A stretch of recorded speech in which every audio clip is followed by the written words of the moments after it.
Olá, amigas e amigos, estamos começando mais um programa Saúde e Companhia. Este programa é apresentado por mim, Renato Silva, professor da Faculdade de Medicina e chefe da Unidade de Transplante de Fígado do Hospital de Base.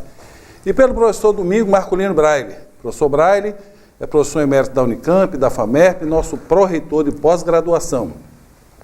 E por que esse programa chama Saúde e Companhia? Porque nós sempre teremos e temos aqui na nossa bancada algum convidado que vai trazer informações muito importantes para você e para a sua família. Hoje nós temos a honra aqui de receber um brasileiro, o professor Rodrigo Viana, é professor da Universidade de Miami, é chefe do Departamento de Transplante da Universidade de Miami, vamos dizer assim, um jovem médico que ele formou-se, foi para os Estados Unidos, onde fez toda a sua carreira, e hoje ele é professor da Universidade de Miami, depois de ter passado pela Universidade de Indiana. Ele hoje é a maior autoridade em transplante do mundo. Ele transplanta todos os órgãos abdominais e agora já também está entrando no tórax. E ele está aqui porque nós teremos nosso congresso essa semana, um congresso tradicional já na cidade de Rio Preto, que vem trazer conhecimento e reciclagem para a classe médica do Brasil, de São José do Rio Preto e região. Bem, o transplante multivisceral é um transplante que nós, transplantadores, ainda estamos devendo à sociedade brasileira. Todo mundo que acompanha o noticiário sabe que nós temos uma experiência muito pequena e não muito feliz aqui em São José do Rio Preto como transplante de intestino, e o transplante multivisceral ainda não deslanchou no país. E o professor Rodrigo Viana está aqui para contribuir e discutir conosco essa problemática que é um problema de saúde pública. Professor Rodrigo Viana, obrigado pela sua presença aqui e eu gostaria que você contasse rapidamente sua trajetória, que isso vai fazer parte de uma conferência sua para estimular o jovem brasileiro. Como é que foi essa trajetória, sua formação até tornar-se chefe de uma das maiores universidades do país? Bom, Renato, muito obrigado pelo convite para estar aqui falando sobre um assunto que é tão importante para todos nós e, acima de tudo, para a população em geral. Dr. Domingos, também muito obrigado, pelo convite. É um prazer enorme estar aqui. Bom, em relação à minha carreira, muito interessante. Eu sou de Curitiba, no Paraná, me formei pela Federal e já durante os últimos anos da minha formação eu comecei a desenvolver um interesse pelo transplante. Eu cheguei a assistir o primeiro transplante que foi feito de fígado no Paraná, em 1992. De coração foi o Danton. Foi o Danton, da Rocha Loures, isso mesmo. Foi meu professor, e ele foi inclusive. Pioneiro aqui no Brasil também. Foi. E eu desenvolvi esse interesse e na época não existia um treinamento formal em transplante. E aí eu comecei a procurar algumas alternativas e achei que eu teria que ir para fora. E na época os Estados Unidos foi que me chamou mais a atenção pelo número de transplantes, pela tecnologia, o que estava sendo desenvolvido lá. Eu fiz alguns estágios ainda quando eu era acadêmico para conhecer o sistema americano e Que ano você se formou, Rodrigo? Eu me formei em 94. Ixi, essa pessoa é novo ainda. Novo demais. Não é tão novo assim mais, não. Se comparar comigo, eu formei em 62, você imagina. Dá para ser avô desse povo. E aí eu fiz minha residência no Paraná ainda. Na Federal. Na Federal. E depois eu fui para fazer uma especialização. Fui para fazer pesquisa e aprender realmente a fazer transplante de fígado, transplante pediátrico e adulto. E na época o transplante multivisceral estava começando, né? 99, 98 era uma coisa ainda que a gente só sonhava. Só em livro, né? Eu tinha visto em livro, mas nem sabia que existia. E no final eu acabei indo para Miami, fui inicialmente como fazer pesquisa em Miami por um ano, e durante esse ano eu acabei me dedicando muito, não só à pesquisa, mas ao programa clínico. Era um programa, o Renato teve lá, era um programa enorme, né? Era uma loucura aquilo. E durante esse meu ano eu tive a sorte do chefe acabar me convidando para ser um clinical fellow, né? Ou seja, um residente do transplante. E foi aí que realmente eu tive contato com esse tipo de transplante, né? Tanto intestino como multivisceral e todas as variedades possíveis de transplante. Isso já era no Jackson Memorial? Isso já no Jackson Memorial Hospital, Miami. E aí eu fiquei quase 4 anos lá, né, fazendo fellow. Fiz 2 anos de fellow, depois fiz mais 1 ano me dediquei mais ao transplante pediátrico e de intestino. E você fez o board ao mesmo tempo? Fiz as provas, revalidei meu certificado, toda aquela coisa que é um caminho meio árduo, né? Você como estrangeiro, não é fácil. E é um trabalho muito duro mesmo na época. Hoje tem uma filha do Paulo Brofman, que você deve lembrar. Conheço. Ela está lá. Está lá, exatamente. Está terminando o board dela. Ela faz radiologia. Isso mesmo. Conhece? Conheço. Você vê que o mundo é pequeno, comigo, né? Muito pequeno. Muito pequeno. Nós até conversamos antes dela ir. Ah, que bom. E aí eu acabei recebendo o convite, quando eu terminei todo esse meu treinamento, tinha um outro cirurgião que era fellow comigo, chamado Joseph Tector, que hoje talvez seja a maior autoridade mundial em xenotransplante, que é o transplante de animais para humano. Né? Ele está indo nisso aí? Tá muito mais próximo do que a gente possa imaginar. E ele foi para a Indiana e 6 meses depois ele me ligou e falou: você não vai voltar para o Brasil? Eu falei: olha, eu acho que eu não estou pronto ainda para voltar para o Brasil. E aí ele me convidou então para ir para a Indiana e eu fui. E nós então, Indiana não tinha nada, né? Indianápolis. E nós não tinha corrida de carro. Tinha pouco, não tinha transplante, muito pouco. E nós montamos depois, em 3 ou 4 anos, virou um dos 3 maiores centros de transplante dos Estados Unidos. Fizemos muito transplante de fígado. E lá nós desenvolvemos, então, um centro muito grande de transplante multivisceral. Né? Eu cheguei lá em 2003 e até no ano de 2007 nós já éramos o maior centro de transplante multiviscerais do mundo. É o trabalho, como diz o mestre Braille, né? É o trabalho. A gente herdou do professor Zerbini, né? É o trabalho. O professor Zerbini deixou muita coisa pra gente, mas uma foi a principal. Nada resiste ao trabalho. Ele se chamava um operário do coração. E a tônica era essa aí, nada resiste ao trabalho. Aliás, temos que dizer que o Renato é um grande trabalhador, ele não enjeita trabalho. E eu acho que isso que faz todo o sucesso. Ele fala: não, você tem que ter isso, tem que aquilo. Não, tem que trabalhar mesmo. Com certeza. O que acontece, as pessoas que vão para os Estados Unidos e que trabalham realmente têm sucesso. Porque eles querem meritocracia, quem mais trabalha, mais vai ter chance. Essa é a verdade. E como é que foi essa volta de Indiana para os Estados Unidos? Mas isso você vai contar no próximo bloco. Vamos para um pequeno intervalo, por favor, não mude de canal.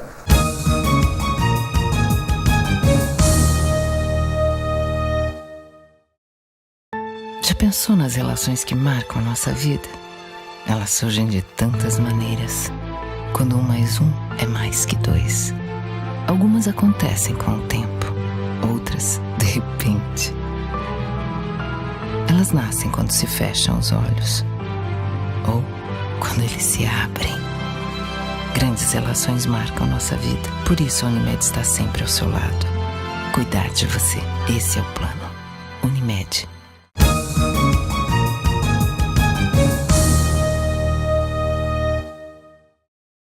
Olá, amigas e amigos, estamos voltando com mais um bloco do programa Saúde e Companhia, hoje com a presença aqui de Rodrigo Viana, que é professor da Universidade de Miami, está nos brindando aqui com sua presença, participando do nosso congresso. Ele imagina que ele saiu do Brasil, acabando sua graduação, fez sua residência lá, tornou-se professor, mudou de universidade e depois ele voltou para Miami, onde ele começou a carreira dele e hoje virou chefe. Como ocorreu isso, Rodrigo? Pois é, e aí eu estava em Indiana, né? Nós montamos um programa muito grande de transplantes e o chefe de Miami estava saindo na época. Eles fizeram uma procura nacional, né? Fizeram um national search. E, na verdade, como o Miami era um programa que tinha uma característica única, ou seja, era um programa que precisava de alguém com perfil que fizesse transplante pediátrico, hepático, multivisceral, intestino. Ou seja, precisava de alguém com perfil abrangente. Cirurgião transplantador. E como você sabe, no final das contas, tem muito poucas opções no final que faça pediátrico e adulto, intestino, multivisceral, fígado. É verdade. E no final das contas, depois de 1 ano de procura e a opção foi que eles me ofereceram para voltar dessa vez como chefe do serviço que eu comecei. Então foi uma sensação maravilhosa. Maravilhosa, como é que incrível, foi, né? Sua volta, Tem uma coisa aqui que eu vou contar para o telespectador, porque eu conheço o memorial do professor Rodrigo Viana. Ele, quando, olha, observe o que nós estávamos falando aqui, Sêneca já dizia, né, que o trabalho é duro, mas não tem outro caminho. E imagine o seguinte, quando ele tentou ir para os Estados Unidos, ele aplicou para a Universidade de Miami, e a Universidade de Miami disse, não, você está muito jovem, nós não temos espaço para você aqui. Ele pegou o avião, foi lá, convenceu o chefe, André Tizakis, na época, a aceitá-lo. Imagina, ele lutou, não é que ele chegou lá, assim, é o trabalho que nós estamos falando aqui. E depois ele voltou a sendo chefe da instituição. O que é que passou em tua cabeça nesse momento? Como você disse, cheguei aqui quase bloqueado e hoje cheguei como chefe. Você sabe que no começo é até interessante, quando você entra pela instituição, demora um pouco para você absorver aquela informação que você agora é chefe de todo aquele pessoal que foi seu chefe, né? Você começou, então é um negócio interessante. Agora, tem uma história muito interessante do Tizakis, que é quando eu cheguei lá, né, que primeiro eles me falaram que eu era muito jovem, que não tinha, e eu peguei o avião e fui perguntar para ele pessoalmente, falei, essa carta que você mandou para mim, por que eu não posso vir para cá? E aí ele falou, não, você pode, mas não é assim, você não vou te dar vaga e tal, e eu resolvi ir. E aí, na primeira cirurgia que eu entrei como auxiliar, isso eu era fellow da pesquisa, eu amarrei um nó, né, fiz um nó, e ele olhou para mim e falou assim, pô, você não sabe amarrar nó cirúrgico? Isso era uma meia-noite, mais ou menos, uma cirurgia que demorou 12 horas. Ele olhou para mim e falou assim, amanhã às 7 da manhã eu quero 5.000 nós no meu office. Tá certinho. 5.000 nós. Eu fiz isso com muita gente também. Eu passei a noite fazendo nó. Eu fiz isso com muita gente. Você vai aprender a dar nó. À noite fazendo nó. À noite fazendo nó. Essa foi a minha primeira experiência. Acho que aprendi, né? e aí comecei assim, mas você está certo. Na verdade, o trabalho, no final das contas, é como uma rolha embaixo d'água, né? Você segura durante um tempo, mas uma hora ela escapa. Essa mudança dentro de uma instituição americana de fellow e chefe te fez mais humilde? Qual foi a lição do impacto de tua vida nisso? Porque de repente você acorda e diz, opa, eu tenho que dar rumo, tenho que dar diretriz, tenho que mostrar resultado para pessoas que antes eu só recebia... Vamos resumir um pouquinho assim para o telespectador. Não dá um bruta medo? Com certeza. Com certeza. Uma vez me perguntaram, o senhor não tem medo de operar? Eu falei, tenho muito medo. Muito medo. Muito medo. Com certeza. E quando você é o último da linha, você não pode chamar ninguém, né? Quando alguém te chama, você já é o último lá, né? Você tem que resolver. Então, esse é uma sensação interessante. Mas, na verdade, esse aprendizado, eu acho que a lição que eu aprendi, não é fácil você voltar para uma instituição de você treinar, e muitas dessas pessoas hoje que trabalham com você, na verdade, foram os teus chefes, né? 10 anos atrás. Mas eu acho que o segredo é você conseguir valorizar cada indivíduo. Ou seja, você tem que ter um trabalho de um time. Ou seja, cada um tem que se sentir importante na área que ele faz. Porque senão você não consegue manter esse time, né? As pessoas trabalham por você durante um tempo, mas elas vão à procura de outra coisa, né? Porque elas não se satisfazem profissionalmente. Então é muito importante, eu acho que você tem que abrir a oportunidade. O transplantador do rim tem que ser valorizado, do pâncreas, do coração, do pulmão. Cada um tem que ter o seu lugar ao sol, né? E o conjunto todo, o anestesista, o cardiologista, etc. Existe um termo na cirurgia cardíaca e na cardiologia que deve ser expandido para as outras, que é o do tal do Heart Team. Mas esse Heart Team eu acho que tem que ser Medical Team, alguma coisa assim. Porque com o progresso que nós tivemos, hoje, Rodrigo, é impossível você trabalhar sozinho. Você se imagina trabalhar sozinho? Impossível. Impossível. Inclusive porque a sala cirúrgica, mesmo a medicina como um todo, mas a sala cirúrgica se tornou um ambiente extremamente complexo, é verdade? Exatamente. Você tem tanto equipamento lá dentro que você não consegue fisicamente manobrá-lo todos. E talvez também intelectualmente você nem conheça de cada um daqueles equipamentos que você tem, não é verdade? Então, eu acredito que a gente mudou de parâmetro. Era um cirurgião que era uma pessoa única, né? Que andava de capa preta e que não sabia nada de asepsia. Estamos falando isso de 1800, sei lá, né? Mas a ser um indivíduo que ele é aquilo que eu disse aqui, doutor Zerbini, é um operário do coração, é verdade? Então você está lá, operário do coração, no caso você é um operário do transplante. E essa ideia, né?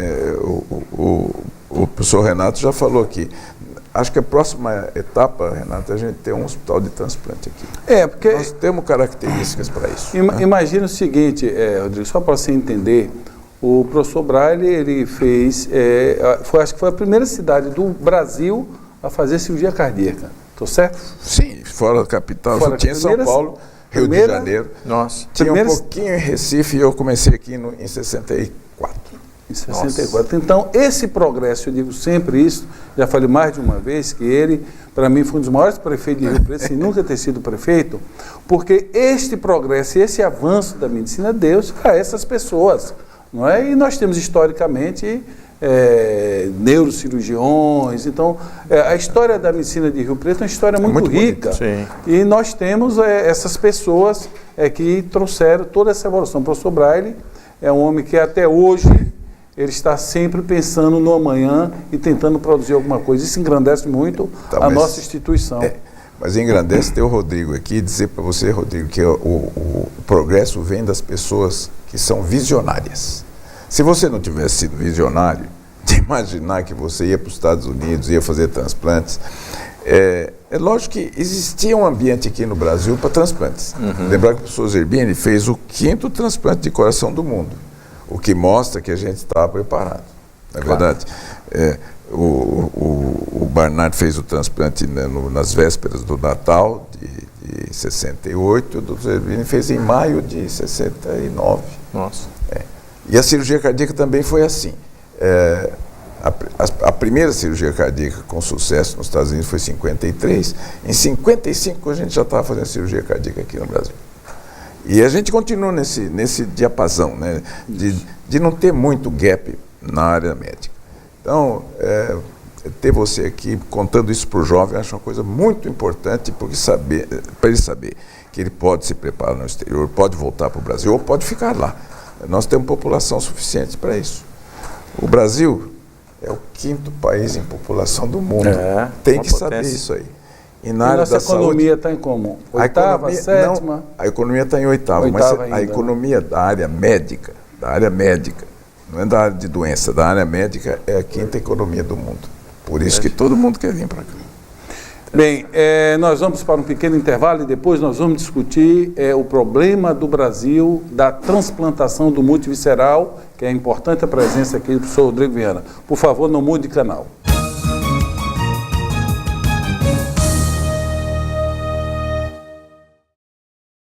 Já pensou nas relações que marcam a nossa vida?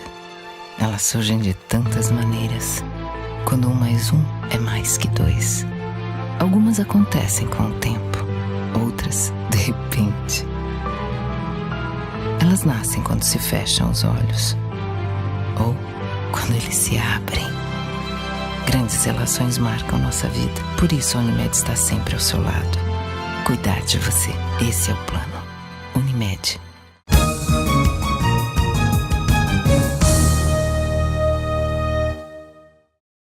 Olá, amigas e amigos, estamos voltando com o programa Saúde e Companhia. Infelizmente, o último bloco é uma pena, mas ele vai voltar mais vezes aqui. Quem sabe voltará para o Brasil. Rodrigo, qual é o passo, você que conheceu hoje o Hospital de Base, a Faculdade de Medicina, você acha que qual é o período que você acha que nossa equipe, com nossa experiência, deve estar treinada para realizar esse transplante multivisceral? Uma ótima pergunta, Renato. Eu acho que, se você olhar o transplante multivisceral, mesmo nos Estados Unidos, ele é feito em poucos lugares. Né? São 5 ou 6 lugares. Então, eu acho que é importante você desenvolver equipes multidisciplinares, que é uma coisa que você já vem trabalhando há muito tempo, e botar as pessoas que realmente estejam interessadas nesse assunto, porque é uma especialidade, como você sabe, o cuidado desses doentes eu costumo dizer que o trabalho que dá um transplante de multivisceral é o que dá 10 ou 15 transplantes de fígado. E é verdade. Sem dúvida. Ou de coração. Tem um custo altíssimo, né? Então você não pode desperdiçar esse procedimento, e tem um doador também que você tem que sempre respeitar, né? É uma matéria-prima escassa. Então, eu acho que tem que haver essa parceria. Hoje o mundo é muito pequeno, na verdade, né? Existem maneiras de você fazer parcerias E desde que eu estou em Indiana, sempre as portas estiveram sempre abertas, né? Eu recebi mais de 40 ou 50 brasileiros já. Né, então, eu ia fazer essa pergunta. A possibilidade de pessoas diferenciadas darem acesso, cumprindo aquilo que o Hipócrates pediu, não foi? Claro. Que a gente tem a obrigação de ensinar o próximo, desde que ele queira aprender, né? Eu criei uma frase aí que alguns amigos repetem, que é muito fácil aprender se alguém resolve ensinar a gente. E é muito difícil aprender se você não encontra alguém que te ensine. Mas se alguém ensinar a gente aprende. É lógico. O Einstein já dizia, ninguém nasce cientista. Mas não precisa ser um gênio para ser cientista, isso é dele. Então, ele, inclusive o Einstein, ele era um péssimo aluno no secundário. É isso. Muitos gênios foram alunos ruins. Teoricamente, né? Não tinha paciência para ouvir o professor. Isso. Mas eu quero dar uma notícia aqui que é importante, na presença do professor Rodrigo Viana aqui.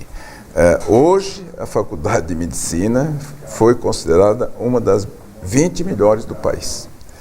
Para quem começou essa aventura em 1968, eu acho que realmente é uma coisa, Renato, que tem que alegrar a população de Rio Preto. Nós temos que ficar muito alegres com isso. Imagina, você tem uma faculdade de medicina em Rio Preto que pode convidar o Rodrigo para vir aqui fazer uma cirurgia de múltiplo transplante e ser beneficiada, assim como a USP, como a Unicamp, como a Universidade do Rio de Janeiro, como Curitiba, né? Mostrando que, na realidade, se fez um trabalho bem feito. Era uma faculdade relativamente... Tem muito talento no Brasil, né? Muito talento. Então é isso aí. É muito talento, muita vontade, muito trabalho. E está aí, apresentando para o telespectador, a nossa faculdade está entre as 20 melhores do país. E a gente sabe, né, por outros métodos, que aqui no estado de São Paulo nós estamos em primeiro lugar no aproveitamento dos alunos, pelo exame do CRM. Então era uma notícia que eu queria transmitir para você também, Rodrigo, porque é um prazer receber você num dia tão bonito como esse. Né? Um dia histórico para nós, e nós temos a esperança que um profissional pronto, que ele teve o esforço pessoal, porque é muito difícil formar pessoas, custa muito caro. Esse investimento, para chegar no nível que o Rodrigo Viana chegou, sendo professor dos Estados Unidos, praticamente o país não investiu nele. Né? Ele saiu daqui, ganhou sua bolsa, ganhou sua posição no Estado americano. Eu espero, Rodrigo, que em um prazo longo você retorne ao Brasil. Eu acho que a experiência, porque o telespectador não sabe, mas eu vou explicar. Alguns pacientes que precisam fazer transplante multivisceral aqui, o Ministério da Saúde envia para Miami para ele operar. E um custo, claro que é o custo americano, não é o custo brasileiro. E eu gostaria de dizer também, esse testemunho aqui é extremamente importante, ele é um professor universitário remunerado apenas pelo seu salário de docente. Ele não ganha mais dinheiro se vai um brasileiro ou qualquer outra nacionalidade se operar com ele. Ele tem o seu salário de docente. Então, isso é extremamente importante, porque, às vezes, como foi colocado aqui, ele sempre abriu a porta das instituições onde ele trabalhou, Indiana e agora Miami, né, para que se forme essa massa crítica e comece aqui a fazer o transplante multivisceral com o preço brasileiro. E nós temos a esperança, Rodrigo, que você retorne ao Brasil o mais rápido possível. A população brasileira precisa de sua presença, a população brasileira necessita desse transplante. Não é fácil alguém migrar para receber um procedimento cirúrgico dessa sua casa. Eu digo sempre que eu ensino a meus alunos que quem decidiu ser soldado, ele decidiu ser soldado, ele vai para uma guerra, é uma pena que ele morra. Mas você não escolhe ficar doente. Você não escolhe um leito de hospital. Quando você está no leito de hospital, você está mais fragilizado do que um soldado. Então, nós esperamos que esse general, chamado Rodrigo Viana, volte ao Brasil, para o Brasil o mais rápido possível, para trazer toda a sua experiência e a gente consiga desenvolver no Brasil um centro de transplante multivisceral. E eu vou rezar para que esse centro seja Rio Preto, que essa faculdade seja a Faculdade de Medicina São José do Rio Preto e que esse hospital seja o hospital de base. Rodrigo, por favor, deixe uma mensagem para o nosso telespectador. Eu quero deixar a mensagem aqui. Eu acho que enfatizando mais o que vocês falaram sobre a faculdade hoje, que eu acho que receber notícias boas do Brasil, como brasileiro, é muito gratificante para nós. Eu acho que até a gente sente mais até quando está fora, né? Quando você recebe notícia, Claro. ou vê alguma notícia boa do Brasil, você fica mais contente. E eu acho que uma coisa que é importante para todos nós é que o prédio não faz os homens, né? Os homens fazem o prédio. Então, é possível fazer qualquer coisa, né? Se você juntar as pessoas certas com a mesma ambição ou com o mesmo objetivo, tudo é possível. Então, eu acho que o Brasil, os Estados Unidos é chamado o país da oportunidade. Eu acho que o Brasil é o país da oportunidade hoje, né? É um país que tem uma população enorme, existe uma expertise, né, médica. Eu acho que, obviamente, temos que ter uma colaboração dos nossos governantes, né, de toda essa massa política que tem que apoiar um pouco essas iniciativas. E eu acho que eu procuro ajudar da maneira que eu posso lá em Miami, receber algumas desses pacientes, mas obviamente que a necessidade é muito grande, né? Você tem uma necessidade de 1 paciente ou 2 por milhão de habitantes para esse tipo de cirurgia, então nós teríamos no Brasil 400 pacientes por ano que precisariam de um transplante desse, e nós estamos ajudando 2 ou 3. Hoje, né? Porque hoje. À medida que se faz mais diagnóstico, Exato, exato. Eu quero deixar para o telespectador uma mensagem que é de Jesus Cristo. Tudo é possível ao que crê. Você, quando foi para os Estados Unidos, você estava certo de que você faria sucesso lá. E todos nós, quando a gente abraçou uma especialidade, porque a gente tinha fé. E eu acho que esse é um sentimento que jamais pode nos abandonar. É o sentimento da fé que a gente é capaz, desde que a gente resolva pagar o preço para isso, não é verdade? Coisa que o Renato é mestre em mostrar para nós todos isso. Bem, até o próximo programa. Paz e saúde a todos.